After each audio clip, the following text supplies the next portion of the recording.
Good evening guys. हम लोग Monday के लिए निफ्टी 50 एंड बैंक निफ्टी का क्या प्रेडिक्शन हो सकता है वो देखते हैं। थोड़ा बहुत कि मार्केट क्या क्या अपना मूव दिखा सकती है।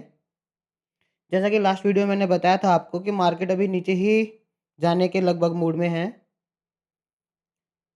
तो सबसे पहले और उस दिन वैसा ही हुआ कि मार्केट काफ़ी नीचे जाती रही। तो हम सबसे पहले क्या करते हैं, थोड़ा देखते हैं कि भाई निफ्टी 50 में क्या-क्या हो रहा है और कहाँ का मार्केट में लोग बाय और सेल करने की कोशिश कर रहे हैं। तो सबसे पहले हम 5 मिनट का चार्ट देखते हैं निफ्टी का, निफ्टी 50 का। ये देख सकते हैं कि लगातार अब लोअर लोज़ बनाता जा रहा है मार्केट और अभी जो मार्केट है वो पूरा का पूरा अपने 50 एमए के नीचे ही चल रहा है। ये जो आप देख सकते हैं यहाँ पर,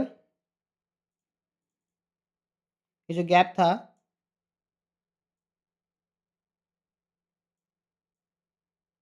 ये जो थोड़े दिनों पहले मार्केट ने जो गैप अप खोला था, वो सारा का सारा फिल कर चुकी है मार्केट। और अब जो शार्प वहाँ पे बाइंग चल रही थी, वैसे ही शार्प इसमें फॉल आ रहा है।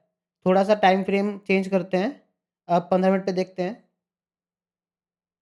15 मिनट पे देखेंगे हम लोग, तो सेम वही पहले मार्केट में यहाँ तक सेलिंग आई, अब फिर शार्प बाइंग आई। कहाँ से? लगभग 24,350 के आसपास से कहाँ तक गया मार्केट? मार्केट गया लगभग 25,150 के आसपास तक। जिसमें ये काफ़ी बड़ा गैप अप खोला था मार्केट को उन्होंने। ये लगभग 280 पॉइंट से 300 पॉइंट का गैप अप सीधा खोला था। दैट्स वाई यहाँ पर मार्केट थोड़ी उठी हुई नज़र आ रही थी। अदरवाइज़ अगर गैप अप ना होता तो मार्केट अभी धीरे-धीरे ही चलती। अब आप देख सकते हैं कि हमारे पास कौन-कौन से रेजिस्टेंस और सपोर्ट बचे हुए हैं। इसके लिए थोड़ा हम चार्ट और 1 घंटे पे देखते हैं कि भाई कहाँ-कहाँ हमें थोड़ा रेजिस्टेंस मिला हुआ है एंड सपोर्ट। आप देख सकते हैं, जो ये लेवल चल रहा है, बिल्कुल यहीं से मार्केट 2-3 बार बिल्कुल सेम यहीं पर है मार्केट। देखिए 2-3 बार यहाँ से बाइंग इसमें आ चुकी है, ठीक है? और अगर इसको थोड़ा और हम टाइम फ्रेम बढ़ा देते हैं, मतलब 1 डे पे देख लेते हैं स्टार्टिंग में, तो आप ये देख सकते हैं कि मार्केट में क्या हुआ है लास्ट टाइम। यहाँ से मार्केट लास्ट टाइम भी कहाँ तक गई थी? जो हाई मारा था लगभग वो 26, सही है? 26,200 से ऊपर ही था और मार्केट उसके बाद जो फ़ॉल करा तो मार्केट लगभग 1200 पॉइंट का फ़ॉल एक बार में, या 1200 से 1500, या फिर आप कह सकते हैं कि 1000 पॉइंट प्लस का फ़ॉल या फिर राइज़ अपसाइड वो दिखा ही रही है। जैसे मार्केट पहले 26 से गई थी और फिर कहाँ तक नीचे आई लगातार? मार्केट काफ़ी नीचे आ गई थी। कितने पॉइंट हो गए यहाँ पर? 23,300, लगभग 2,000-3,000 पॉइंट नीचे आ गई थी मार्केट। उसके बाद देखिए फिर मार्केट यहाँ से 23,350 से लगभग कहाँ तक गई? 24,800 तक गई। मतलब वही 1,200 प्लस पॉइंट। उसके बाद फिर 24,800 से नीचे आई मार्केट और कहाँ तक जा रही है? आप देख सकते हैं इसको। मार्केट सेम प्रोसीजर फ़ॉलो कर रही है बार-बार। वही 24,800 से लगभग मार्केट फिर वही 22,000 तक। कितना हो गया? उस टाइम मार्केट काफ़ी ज़्यादा चल रही थी 2500 के, तो जो परसेंटेज होती थी दिन की वो काफ़ी ज़्यादा आता था। अगर 1% 2500 का तो 250 पॉइंट हो जाता था और मान लीजिए अगर 1700 में मार्केट थी तो 1% 170 पॉइंट होता था। इसलिए वो बड़े-बड़े फॉल दे रही थी और मार्केट लगभग 2000 पॉइंट एक तरफ़ा चल रही थी। काफ़ी बड़े-बड़े फॉल और राइज़ देखने के बाद फिर मार्केट फिर दोबारा यहाँ से 21,700 से मार्केट लगातार अपसाइड जाती रही और फिर ये आपकी मार्केट लगभग 25,600 के पास तक गई। आप देख सकते हैं कि लगातार अब इसमें जो फ़ॉल आ रहा है, 26,600 से पहला कहाँ तक आया था, लगभग 24,370 के आसपास तक। अब फिर उसके बाद मार्केट यहाँ तक गई। अब दोबारा से यही पैटर्न फ़ॉलो कर रही है। अगर मार्केट इसको नीचे निकालती है, तो ये अगला पड़ाव आराम से इसके फर्स्ट यहाँ पर है 24,200 और या फिर जो उसका है 23,980 के आसपास मार्केट ईज़िली पहुँच सकती है। बस कल हमें ये देखना है कि मार्केट यहाँ पे कैसे रिस्पेक्ट करती है इस सपोर्ट को या नहीं करती। इसके ये कैसे होगा? आप देख सकते हैं कि लास्ट डे मार्केट ने रिलायंस ने क्या किया? ये 5 मिनट का ग्राफ है रिलायंस का। रिलायंस पहले 5 मिनट में काफ़ी ऊपर गया और फिर इसने अपने रेजिस्टेंस से रिस्पेक्ट करके वहाँ से डाउन किया।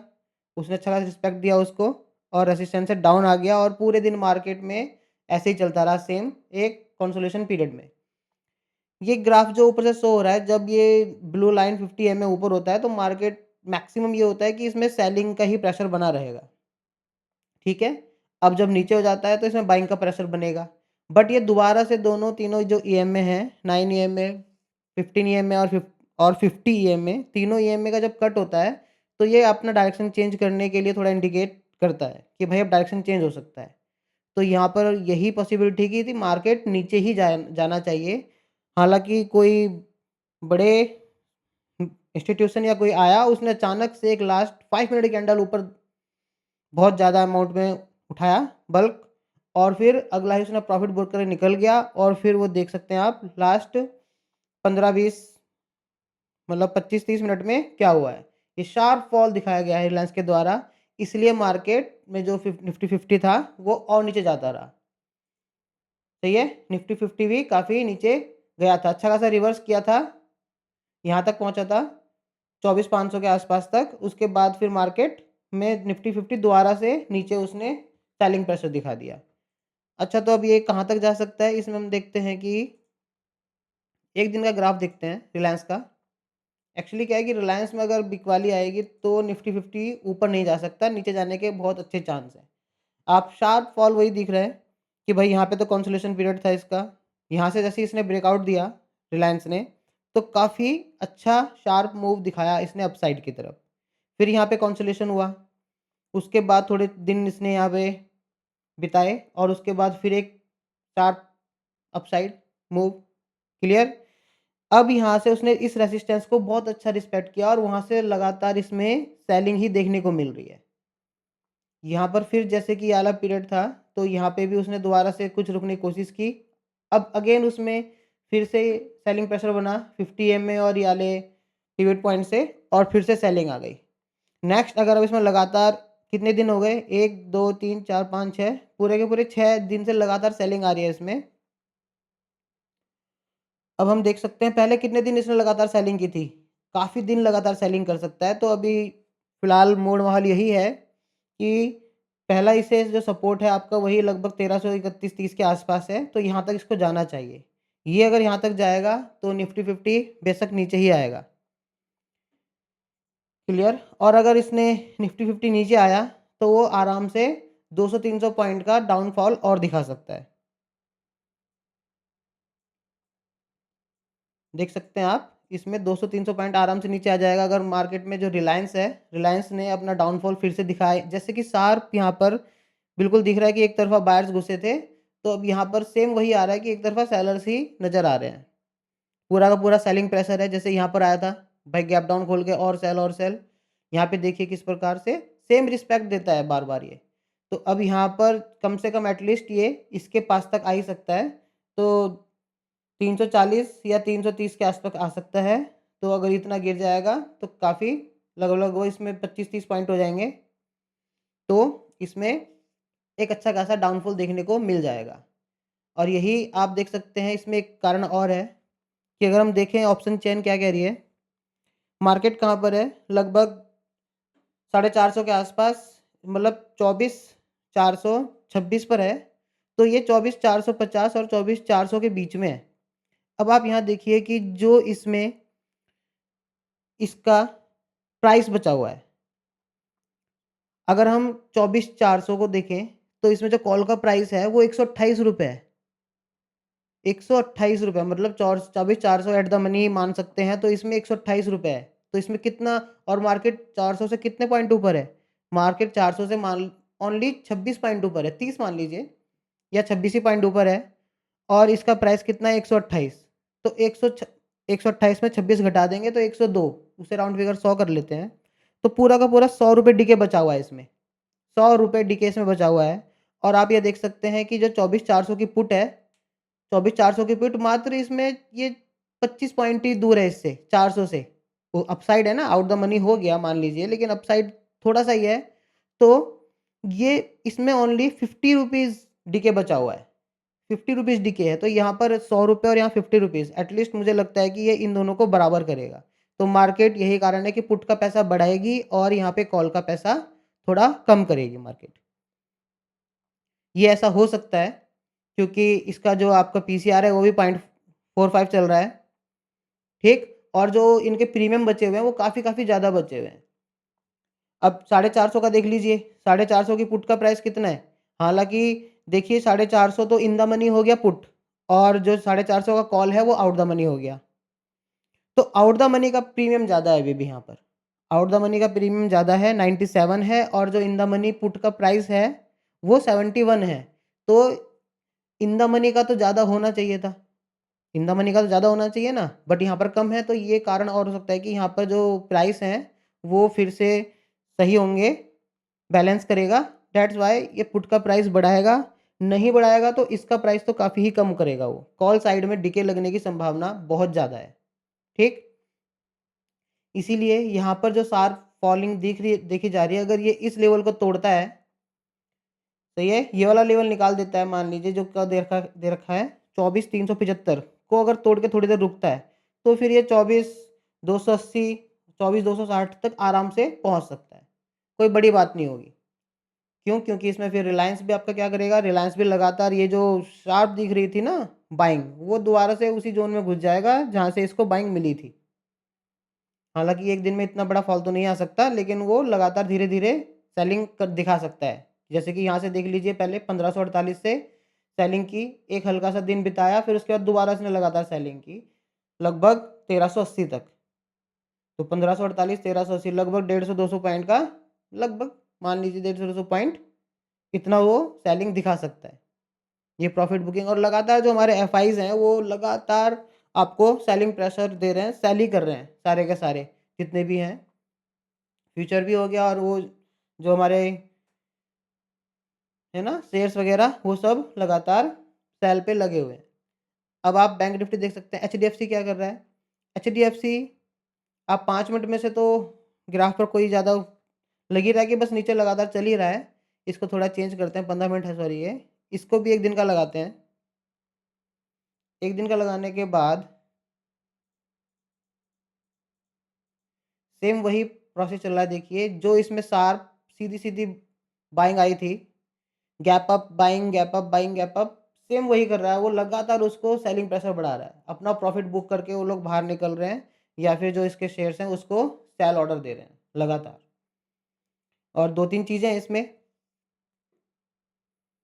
भाई इतनी बिक वाली क्यों कर रहे हैं? जो टैरिफ वॉर चल रहा है उसका भी इसमें इम्पैक्ट पड़ सकता है। बार-बार लग रहा है कि इंडिया पे 50% लगाने की कोशिश की जा रही है या 20-30% इस टाइप से, तो इन सब चीज़ों का बहुत इफ़ेक्ट पड़ता है। गोल्ड का रेट हाई होता जा रहा है, चाँदी हाई बिल्कुल हाई पर है, लाइफ हाई पर। तो इन सब चीज़ों का जितना-जितना इनका प्राइस बढ़ेगा, मार्केट उतना ही नीचे आती रहेगी। ठीक है?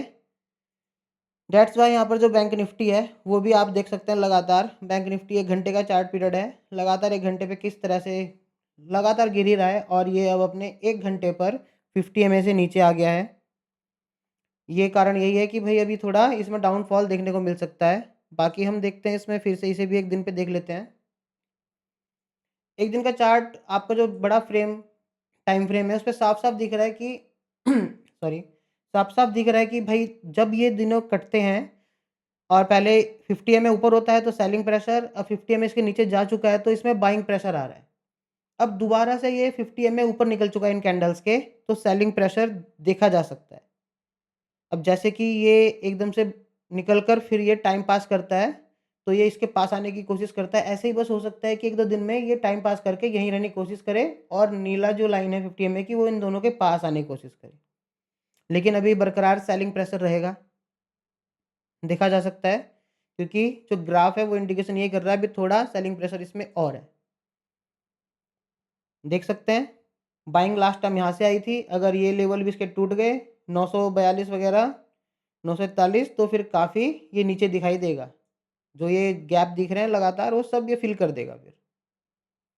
इसलिए हमारा जो बैंक निफ्टी के लेवल्स हैं वो 53,655 के आसपास अभी मार्केट बंद हुई है। तो पहला पड़ाव तो वही है आपका कि 53,000 तक आराम से जा सकती है मार्केट। अगर एक भी इसने शार्प सेलिंग प्रेशर आया तो शार्प मूव नीचे की ओर दे देगी। क्लियर यहाँ तक? तो ये देख सकते हैं आप, हमारा निफ्टी 50। और रहे आंकड़ों की बात जीडीपी के, तो डिपेंड करता है कि कैसे होने वाला है, अच्छे आएँगे या बेकार। तो उस पे डिपेंड करता है कि भाई बस एक ही कारण है, अगर जीडीपी के आंकड़े बढ़िया है, बिल्कुल अच्छा लगा सबको कि भाई जीडीपी है, बढ़िया है, परसेंटेज बढ़कर आई है, तो फिर यहाँ से हल्की सी बाइंग देख सकते हैं और यहाँ पे बिल्कुल सपोर्ट लेवल पे भी आने वाली है, तो हो सकता है यहाँ से सपोर्ट ले ले निफ्टी 50। अदरवाइज़ और जीडीपी नेगेटिव आ गया, तो जो ये शार्प फॉल था वो अपसाइड था, वो शार्प फॉल में बदल जाएगा। तो होप आप समझ गए होंगे थोड़ा बहुत। और नेक्स्ट डे देखते हैं मंडे को क्या फॉल आता है, उसके लिए हम सब तैयार रहते हैं। ठीक है?